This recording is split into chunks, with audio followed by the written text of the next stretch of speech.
peoples. Happy 420. This is Jinx Stinks with her friend Nosy Wren. I'm not quite sure if she's here yet. She had to go grab something. Nosy, are you here yet?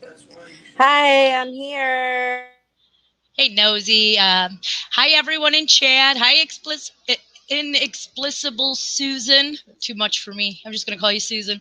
Hi, Nan's Life. Linda. And saw Jack out there. Dark. And Alice and Jeff Jones is here. He's the one that won that scholarship for the Ericosi Foundation. I'm very interested in seeing what he does soon. Um, Hi, everyone. All right. Today's show is about something I noticed in records recently. About it concerns my top suspect, Ryan Hillegas. Everybody knows. So I'm calling this Riddle Me This, Ryan Hillegas, and we'll peek into this call that was made by Brad Check to Teresa Hallbach on the night of the 3rd. You've gone over it a little bit, Nosy. What do you think? Something that striked you as interesting at all?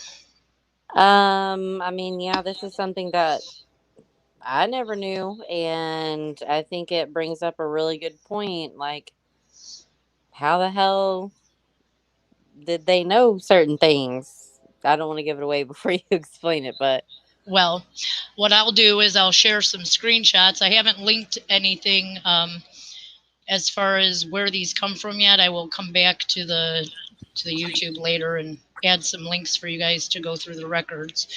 I will share the Imgur link in chat if you guys want to follow along. I know sometimes the screen is kind of small here, so I'm going to blow it up as best I can. And Nosy, hopefully you can tell me if this is good on your screen, because I'm going to keep this open a little bit. hang on, let me. So I think if I make it smaller, it goes smaller too, right? Yes, it does. You might need. Well, let me. Yeah, that's okay. Okay. So what I was doing the other day is I was talking to T1. Most of you know who T1 is. I didn't actually talk to him, so don't be jealous. It was all in text. But we were talking a little bit, and he had mentioned Brad Check and the Scott Blodorn stuff about Teresa supposedly sleeping with her roommate Scott. And I was reading that record, and I had showed him a clip of that. I'll put that clip in here too. But this is the interview from Brad Check, and it was on 11/4/05 before they find the RAV4 for Teresa Hallbach on the Avery property. And I put this little clip up here just so you guys can check his home phone number here. I did delete his address. I'm trying to be a little bit more considerate of some people. So can you see that, the 7110 telephone number at the end there? Or is this too small? You gotta let me know here, Nosy. Hold on. I dropped my phone. Hang on. I gotta go back to my spot. How about the people in the audience? Is that big enough for you guys? Zoom in just a hair if you can. All right, let's see if I can. How's that? Oh. Too big? No, hang on. Hang on. Size matters, guys. Size matters. I'm just letting you know. No, that's much better because I can read Bradley. I can read the date of birth, the phone, and I can read the words. And he had 2 phones, obviously. And what I thought was interesting in this report on the next page, it starts on 44 in the Calumet County Sheriff's Department record. So if you know where to find that, I won't have to link it, but I will later. And he states that he had last seen Teresa at Max and Irma's at Bay Square approximately 2 weeks. They had lunch together. He states that he had texted Teresa Hallbach at 12:45 hours on the 31st, and he had gotten no response. He also stated that he had called her at 21:17 hours, which would be 9:17 p.m. on the 3rd, on November 3rd, 2005. This is after she was reported missing by her family on the 3rd. And he found that her voicemail was to be full. He stated that after a couple of rings, the phone transferred to an automated voicemail, not Teresa's personal greeting. So when I read this the other day, I was like, well, wait a minute. It rang a couple of times. How could her phone be ringing more than once? Most likely when someone's phone is off, or when it's dead, or when it's destroyed, which is what the state's theory is. It's destroyed by the 31st and off, that it wouldn't ring more than once before it would go into the voicemail box, whether the voicemail box was full or not. It would just go right to voicemail. So the fact that it says that it rang a couple of times had me a little confused, because we know her phone not to be pinging up until the first, but we don't have any records from the second, third, fourth, fifth. No text messages. We don't even know if he text messaged her at 12:45 or what it may have said, because there are none of those records, right? So we just got Scott Blodorn's records, right? Like not too long ago, I believe it was Emerging Truth that released these other records. Oh, here's the statement. Just to put this in perspective, it was only Bradley that said that he indicated Teresa mentioned to him that she had slept with her roommate Scott several times, more than once, that she had regretted it, but had gotten over the awkwardness of being involved with him. I mean, she would have had to if she was living with him, right? He's the only one that says that. In this report, he mentions no calls that he received from any weird numbers or anything, at least not in the report. And what I found to be odd was in Scott Blodorn's record at 9:21 p.m., Scott, for some reason, 4 minutes after Brad called Teresa Halbach, he calls Brad Check, like he's calling him back at 9:21 p.m. So how can that be? How would they even know to call him back if this is Teresa's cell phone? It's nowhere to be found. It's burnt up in a barrel by the 31st. How do they know to call Teresa back, or Bradley back after he calls Teresa? I That found that very, very odd. And then to make it even odder, he must have not answered, because it's only a 1 minute call. And we know that back then when you got billed for minutes, it might have been only a 5-second call right to voicemail, and then he just hung up, didn't leave a message. And 10 minutes after, or 15 minutes after Ryan had called, or Scott had called Brad, Ryan calls Brad. He calls him at 9:34 p.m. So how do you think they got this?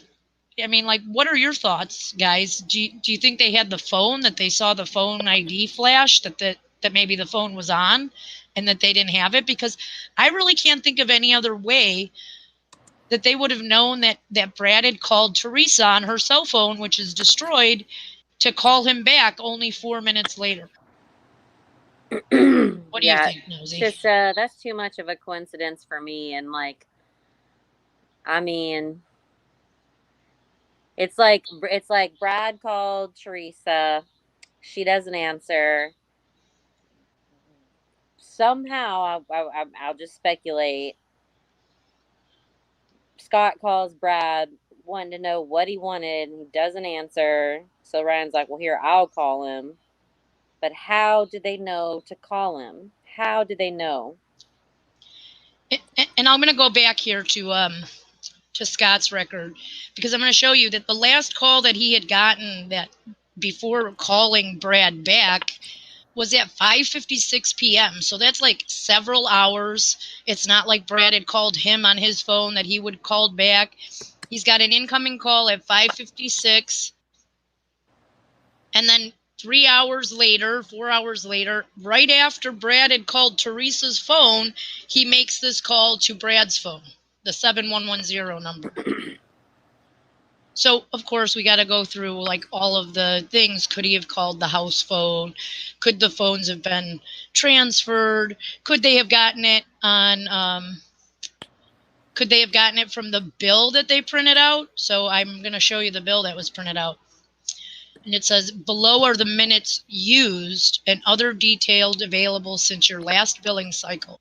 To see your records from past billing cycles, go to my bill. So this summary reflects an estimated of current usage as of 11/3/2005 at 5:49 and her next billing date. So what you see here is only the calls that she's answering or making that are being used of minutes. So like for instance, it ends at 2:27. That's the last call that was made, which was Auto Trader. She took that call, she talked to Auto Trader. So that was the last call that we know that she made from her phone or took from her phone up until this time on the 3rd. So they couldn't be getting it from the online, right? Plus, Crockett said, let me go back up to his thingy because maybe I'm not understanding him. He said, do we know if Brad called Scott after attempting to call Teresa? nope, he did not. And then Scott was just returning the call he may have missed. Nope. And okay.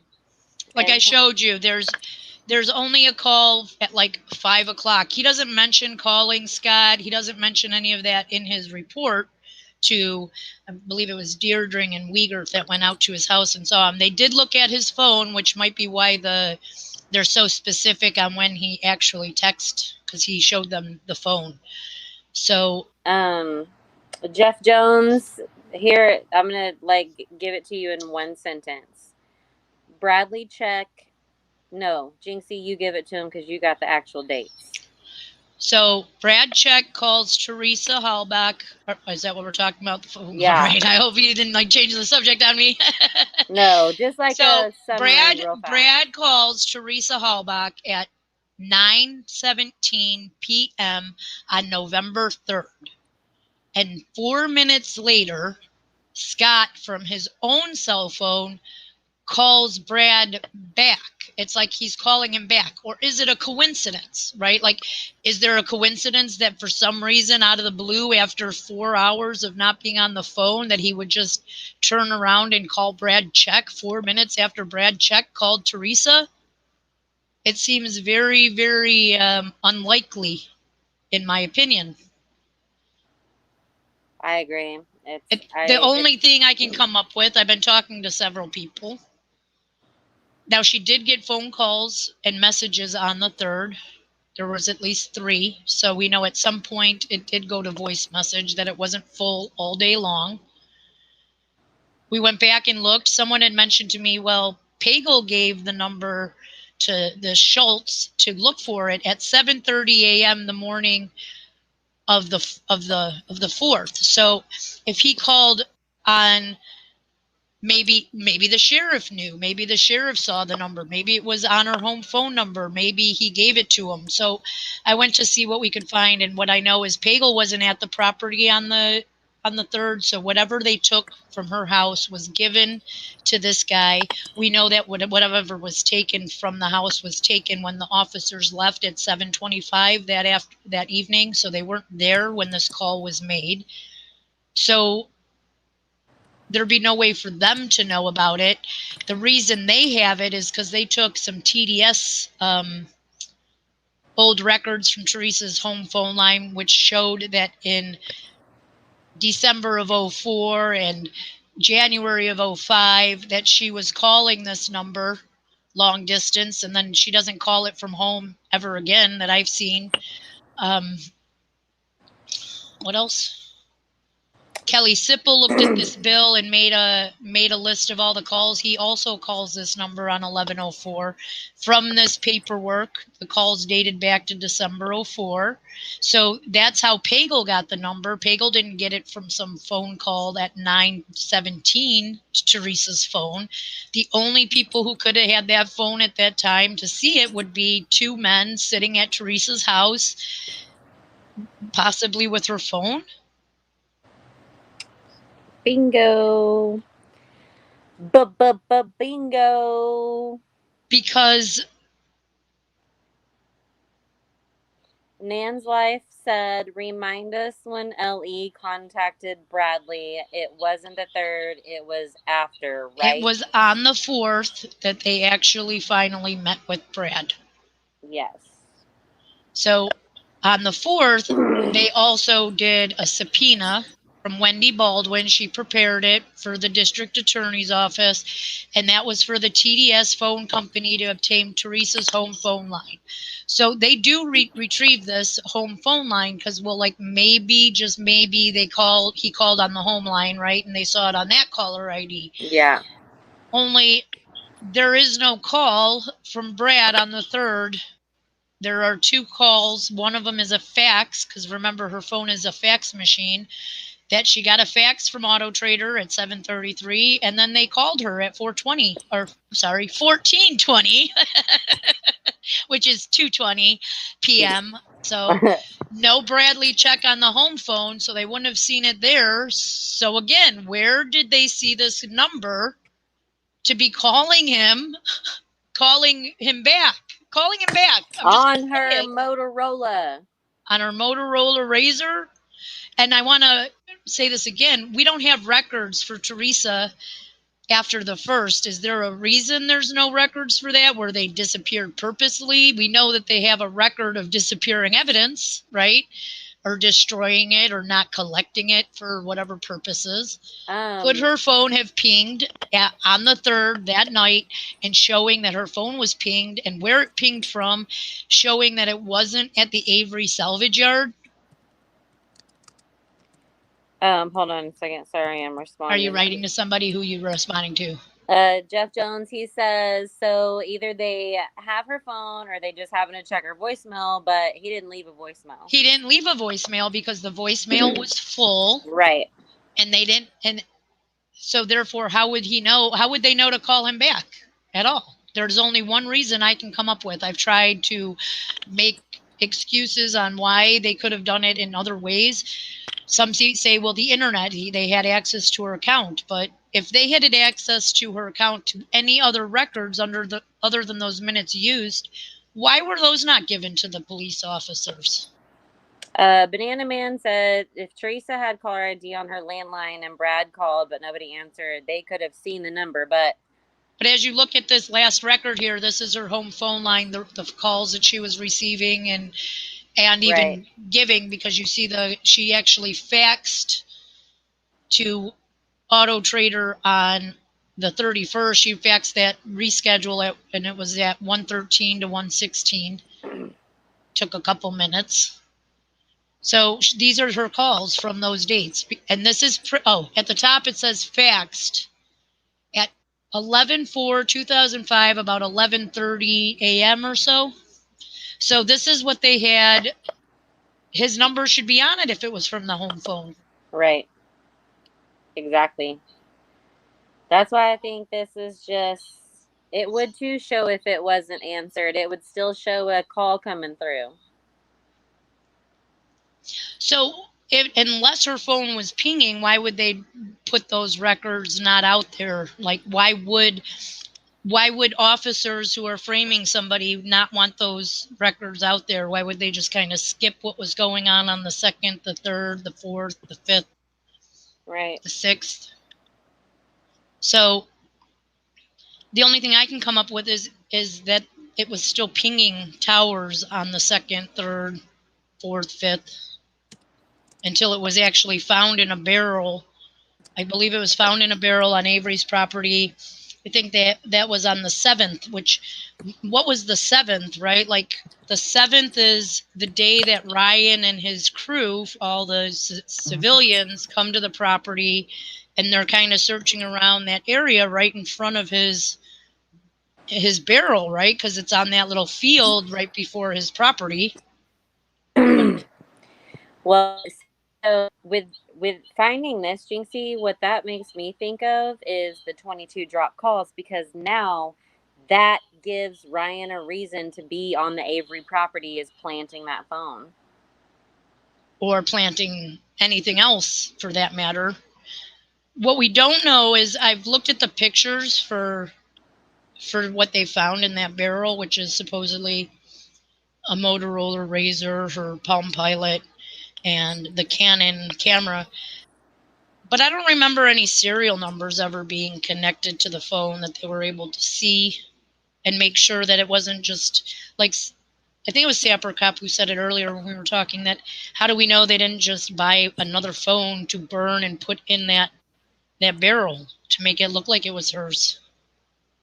Eric Banana Man says if the landline was not answered, then it wouldn't show up on the bill, and I say yes, it would. Why wouldn't it? It didn't answer when they called her on the. They called Teresa at 11:09 on the 31st, because that was shortly after Avery had called back and said, "When are you coming?" This was an 18-second call. Then shortly after that, you see 11:10 on her cell phone. She didn't answer her phone, but it still shows here on this record that they called her cell.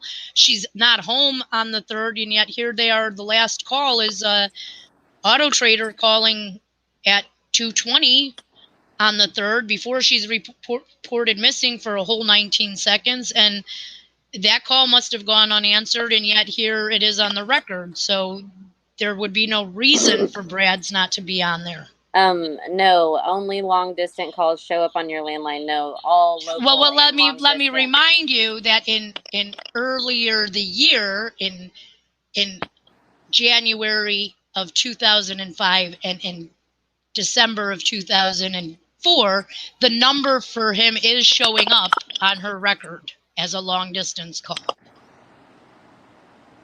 Okay. So that can't be it either, because it shows that she was getting calls long distance from making the calls. Yeah. On her bill to the 7110 number. And from that landline would show up. So Brad couldn't have called the landline. And then Nan's Life, they just called it Teresa's phone. They never referenced serial numbers, which we were talking about that earlier. Right.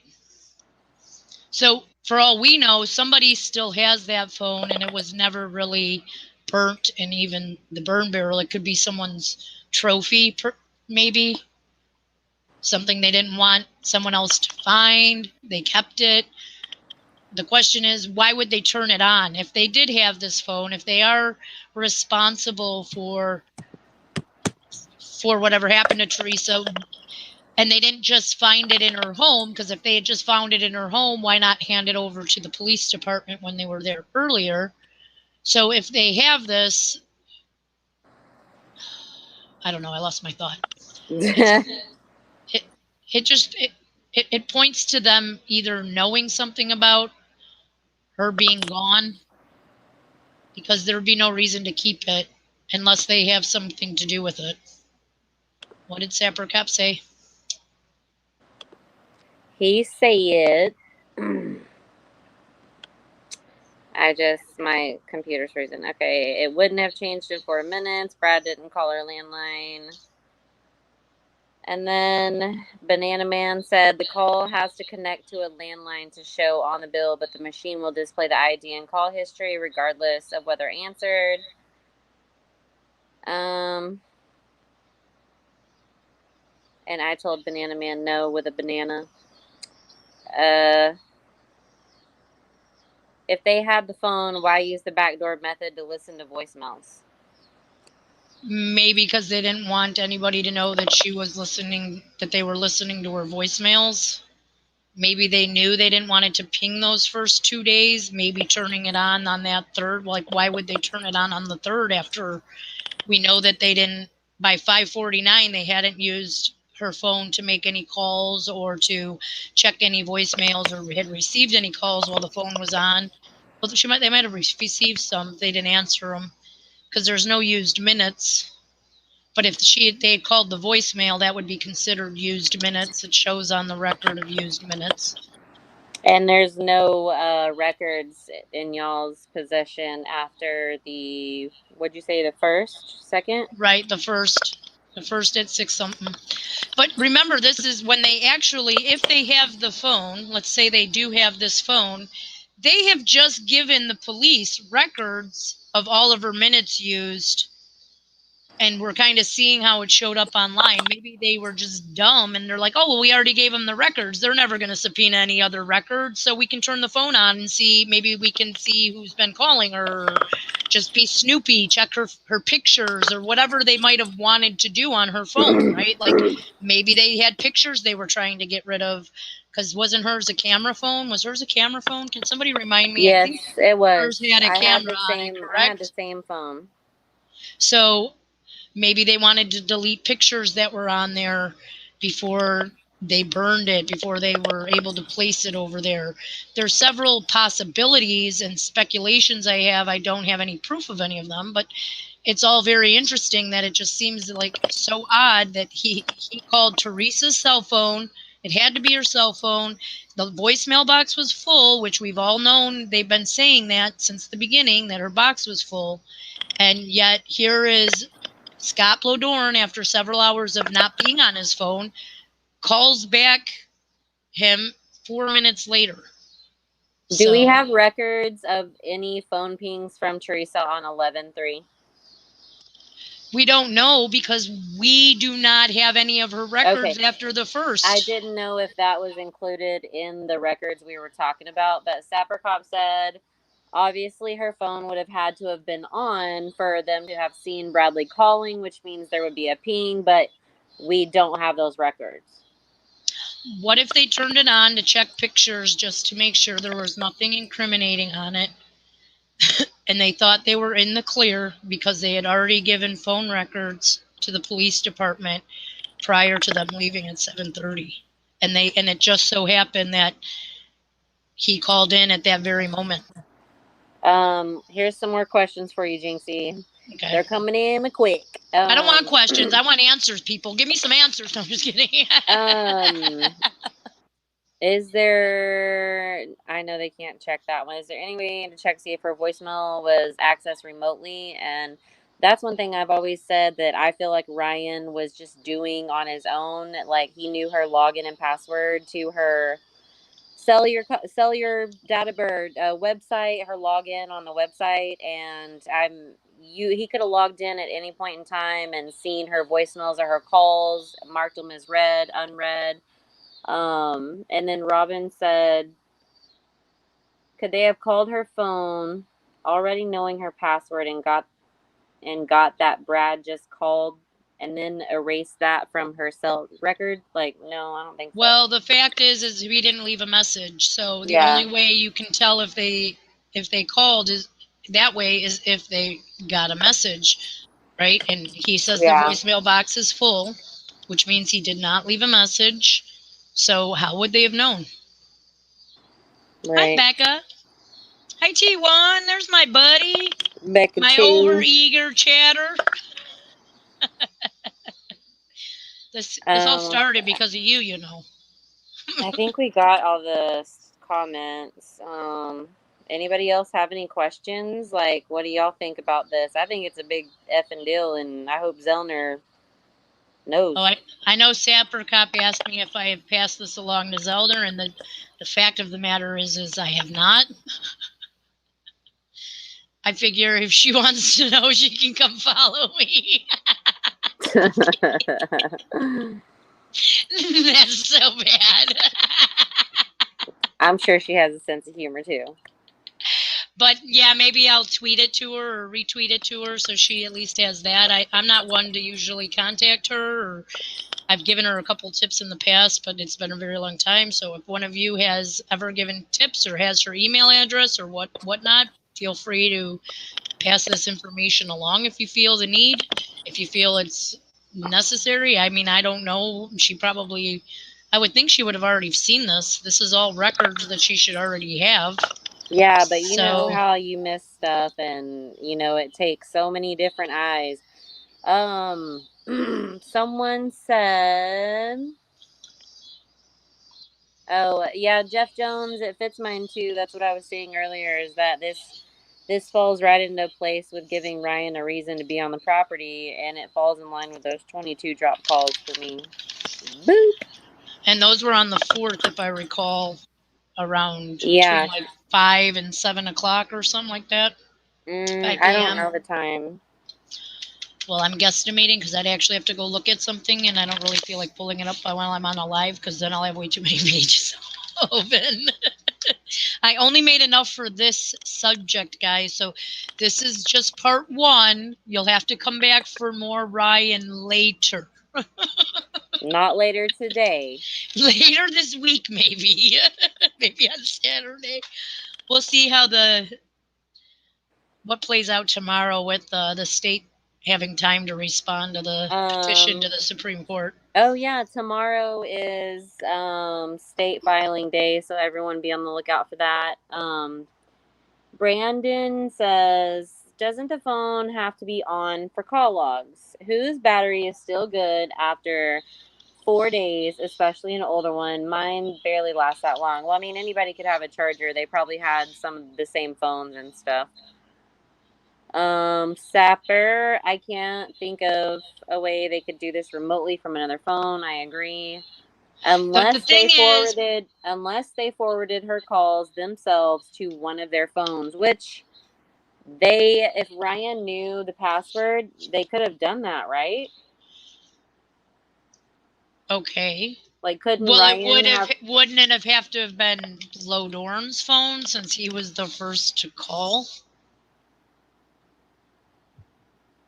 Well, it could have still come to Ryan's phone, but Blowdorn just called from his phone first. Yeah, and then Ryan was like, well, okay, it came to my phone. I'll go ahead and call it. Well, a call forwarded call would be billed, would it not? I mean, of course, we don't have those records, so it may have been. Yeah. The thing with the call forwarding, I'll have to look further into it, but I recall when I was looking into the CFNA call and the call forwarding that there used to be a way to remotely call your voicemail box, and when you got into that menu, you could set up call forwarding remotely from another phone. Yeah. However, this was creating problems for people because there was like a default password that was separate. When you called in from a separate line, you actually had to set up a password for that too. So people were able to call phones who haven't set up their outside line password, and they were able to get into their voicemail box or their menu and set up remote long distance call forwarding from someone else's phone, and they were being charged for all of those calls. So they were trying to put a stop to that. And like even now, like I don't think you can do it remotely from your phone now, set up a call forwarding if you do not actually have the phone. But the question is, was it like that in 2005? Because that was 16 years ago, and I am not quite sure. So I don't even know how to set up my voicemail currently, so let alone figuring out how to forward stuff to a whole ass another phone. I have no idea. I didn't know you could do that. Yeah, you could. I had no idea. And in fact, she had it done. And I would like to know where those calls were forwarded from too, because we know that Dan, the guy at H&H, that CFNA, I was reading up on that with yours a couple of days ago, probably a couple weeks ago now. And what it says is that is actually her putting in a code on her other phone to have calls forwarded to, if it went unanswered, to her cell phone.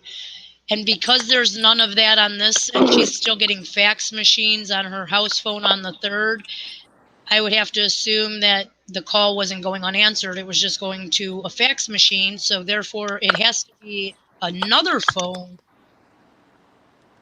that was set up with CFNA. And I'm wondering if the studio out in Green Bay had they had like a main line, but I wonder if she had an extension that may have had that call forwarding feature on it, so that if somebody's calling her business while she's not at the studio, it's being forwarded to her cell phone.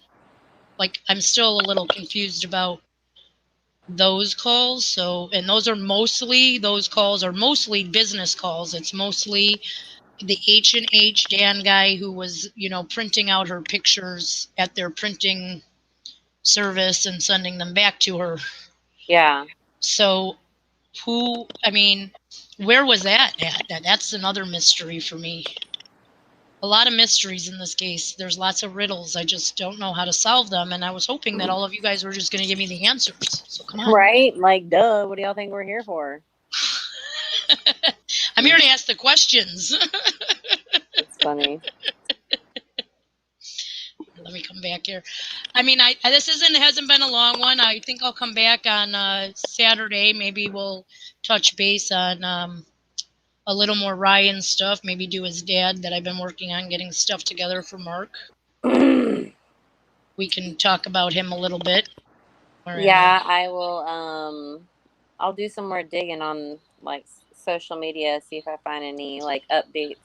Do you want to mention what you did the other day and what happened, or do you want to just skip that? Because I don't mind. You can. It's not a big deal. No, that's your thing. You tell them what you did and what happened today. Well, I really was hoping that Bradley Check would want to talk to me. And I was hoping he would want to answer some questions. So I just reached out to him and he blocked me. But whatever. So no more answers from him either. That's fine, because if he gets curious, he could just like Google Nosy Wren and he'll find me. He can unblock you and then answer. I don't know, I can reach out to plenty other people, so we'll see who's next. Oh, there's BB. Hey, BB. Hi, B. And Nan's Life, she did change her provider. I believe it was in August of August 30th or August 28th or somewhere between those couple of dates at the end of the month. She did change. She went from what did she have prior? I think she had T-Mobile and she changed to Singular. I don't know if that service provider, I think she got the same number is what I think. I don't even think they just changed her number from one service to the other service. There's never been any mention of a number change. In fact, I think you see on some of these old records, she is calling that 737 number even from her home phone. So that might be her roommate calling her on her home phone. Maybe she's calling her own voicemail and checking it from an outside line at some point. So I'm thinking that no, it's not a different provider sending a call. It would have been the same number. But it could be her. I think it might be the studio. I would like to talk to Tom Pierce. Who wants to reach out to Tom Pierce? Duh. Nosy. I looked for him on Facebook yesterday and I did not find him anywhere. So I don't know if he's got a Facebook account. I don't know. He's suffering from dementia, from what I understand, or Alzheimer's, so he might not even know. Well, yeah, that'll be a waste of time. I mean, no offense, but I'm just saying. Well, T1 says second most blocked. Hold his beer. That means I know he does not think he is more blocked than me. I want to know who's blocked you. You don't even talk to anyone, so how can they block you? Yeah, we just went over my list today. I don't remember everyone on it. I should have made a list, like a spreadsheet. It was big enough for a spreadsheet. Lopez blocked you. Yeah, AC Slater. The guy from Saved by the Bell, that guy. Yeah, AC Slater. He was not trying to have the conversation with me about Avery. Oh, about Avery? He blocked you over Avery? Yeah, I was in the middle. Wow. I was in the middle of a conversation with the Sean guy from Convicting. Okay. And like, I don't remember how Mario Lopez got involved, but I ended up tagging him in the tweet or whatever, and I had seen what Mario Lopez said about Stephen Avery, about how he definitely thinks he's guilty and all this and that and blah, blah, blah. And so, of course, I just started going in on Mario Lopez, and then I was blocked. That's Nancy Grace, she blocked me, but then then I lost my account. I'm on my 9th Twitter account, so. Yeah, how many Twitter accounts have you had, T1? Yeah, I hold that trophy proud, guys. Couldn't be the photo office phone. It says the calls could be forwarded to any number, but Scott and Ryan would have to have immediate access to the source. True. Right. So why would they, even if they're forwarded, let's say they did forward them, why would they be forwarding them? Why wouldn't they let the police officers know that they're forwarding them? Even just that alone, if that's what they did, and that to me is still suspicious too, right? Like, is it not, or is that just my imagination? Um, Shit, I don't know because I was reading another comment. Jeff Jones distracted me. He said Brad called her phone on the third question mark. Well, or wasn't it well known that she was missing at that point? Yes. Why? Or Karen called in the missing report that day. Why Well, would he want to call her if not leave a message? Well, it's not that he didn't want to leave a message. There was just no way to leave a message, for one, because the voicemail box was full at that point, which is well known because they talk about it being full several times during that week, and that's why there were messages deleted, correct? Like, that's all we can figure out. The fact is I don't think Brad was part of her, like, inner circle there that she grew up with. He's like, to me, he's kind of like an outsider. She met him on the wedding circuit doing photographs as he was a DJ. I mean, it's nobody even mentions him except one friend named Jolene Bain. She doesn't even mention him until the fourth. So, and so it's like maybe he didn't know at that point that she was missing, or maybe he just wanted to call because at that point she's just missing. Maybe she just wanted to How did Brad disappear. say he found out she was missing again? I don't think he did say. Um, so Because why was he calling her on the third when that's the same day that she was reported missing? maybe he did hear that she was missing and he called her anyway, because according to Ryan himself, which you can see on his phone record, is the story goes that he found out that Teresa was missing when Scott called him. Shortly after that, he calls Teresa to see if she's answering the phone.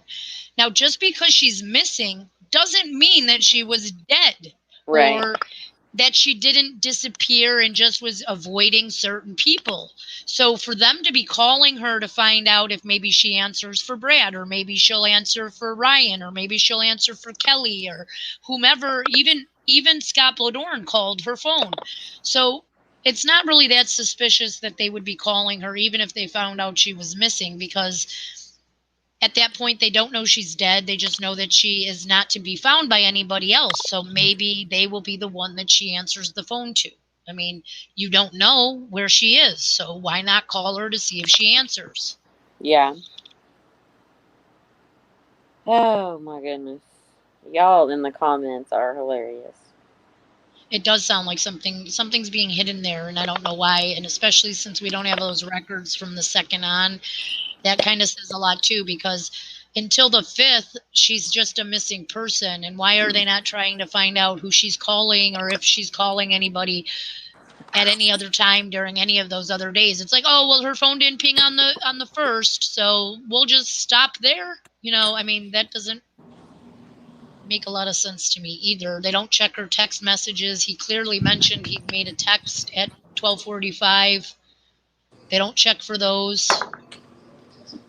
Maybe they were using her phone to text message every now and then between the two of them, so maybe they didn't know they were going to set up Avery, and they were setting up their own That's a lot of maybes. their own cover up in their own way. I really couldn't tell you. I mean, it's just a fact that he calls 4 minutes later, and then 17 minutes after Brad called, Ryan's calling him, and I just don't know why that would be.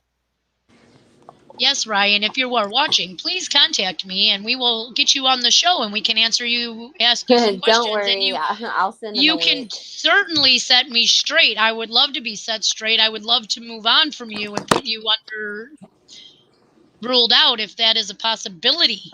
Please, let's rule you out if that's the case. If you have nothing to hide, you're more than welcome. Scott Blodorn, you too. Brad, check. Don't go Here, blocking us. I'll send. I know, right? I'll send Ryan the link right now. No, you're gonna get blocked by him too. Well, he's gonna block me eventually. Yeah, so why not now? I mean, at least you can watch.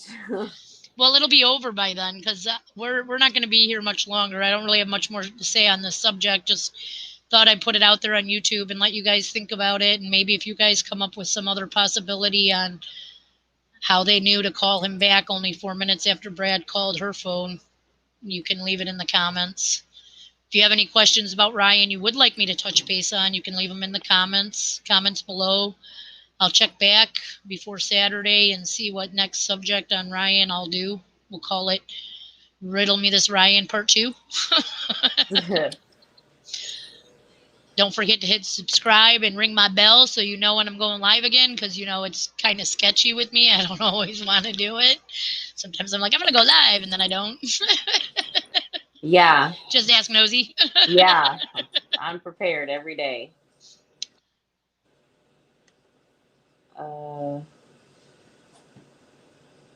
Yes, Sherry Lynn. I would believe that there would be stuff collected on the phone records, whether or not her phone was on or off. They still were showing when the phone was being not pinged on the 1st. So if she was not pinging all of those other days, why not show those records too?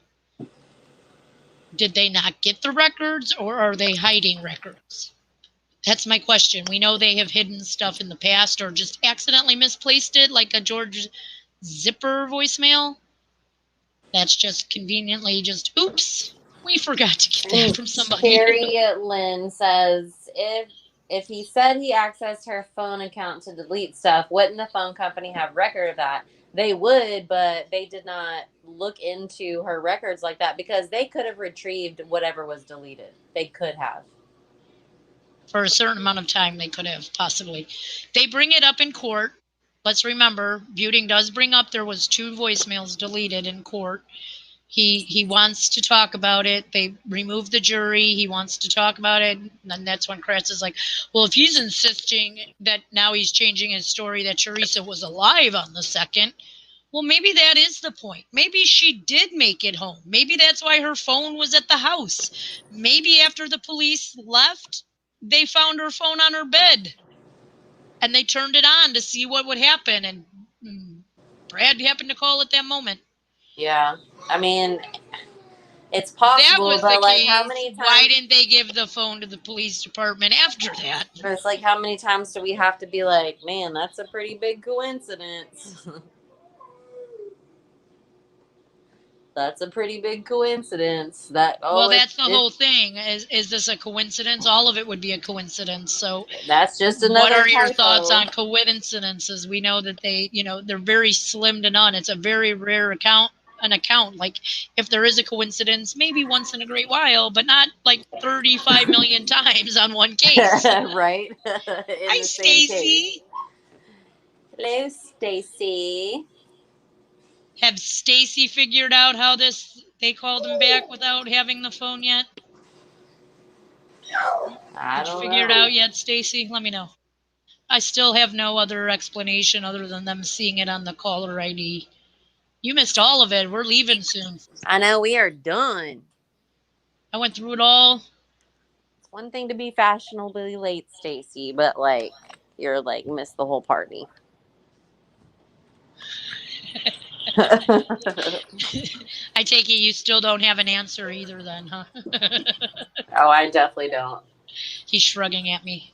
He's got his hands up. Well, my PC is about to die on you too.